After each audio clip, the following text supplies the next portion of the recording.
இறைத்தூதர் ஸல்லல்லாஹு அலைஹி வஸல்லம் சொன்னார்கள், இறைவன் மீது வைக்க வேண்டிய நம்பிக்கையை நீங்கள் உறுதியாக வைத்தால் எல்லா நேரங்களிலும்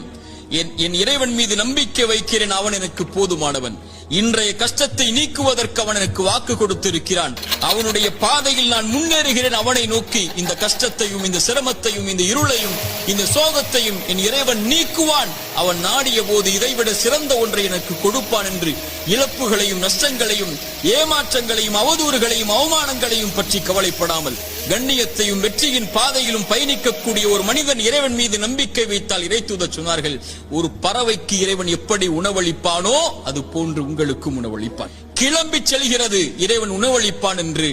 மாலையில் வயிறு நிரம்ப வருகிறது. அதுபோல் இறைவன் மீது வைக்க வேண்டிய நம்பிக்கையை உறுதியாக திடமாக தெளிவாக நீங்கள் வைத்தால் என் இறைவன் என்னை ஒருபோதும் கைவிட மாட்டான் என்று இந்த பறவைக்கு உணவளிப்பதை போல் இறைவன் உங்களுக்கும் உணவளிப்பான்.